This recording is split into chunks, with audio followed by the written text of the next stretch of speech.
Ayun mga kalulu, nandito tayo ngayon sa may La Loma, Quezon City at nadaanan natin tong izakaya. Nag-serve sila dito ng mga ramen, sushi, bento, udon. Ang dami niyong pagpipilian, di ba? Tulad na itong tempura nila. Sa halagang 195 pesos, meron ka na 5 pieces tempura nila. Tikman natin syempre. Yun no. Sa mga tempura lover dyan ha. May kasama na siyang tempura sauce. Tama nga pagkasabi nila dito.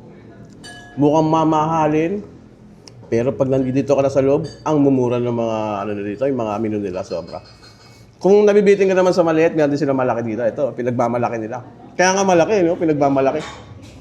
Boom! Monster Tempura sa halagang 415 pesos. Kita mo naman, no? Diba? Ang layo dun sa maliit niya, no?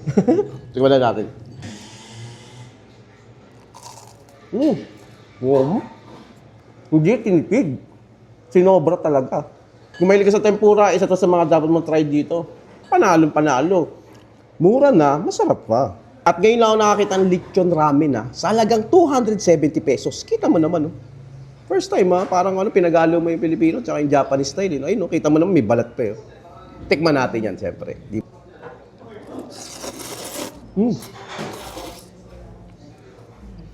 Broth pa lang, napakasarap.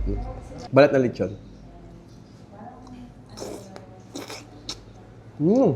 Lechon nila standard at malinamnam. Pwede palang kombinasyon yung ramen tsaka lechon. No? Ngayon lang ako nakakita ng ganun.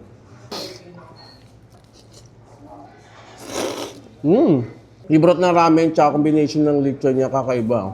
Kakaibang twist. Pero masarap syempre. May kasama na rin siyang seaweed, egg sa halagang 270 pesos. Panalo.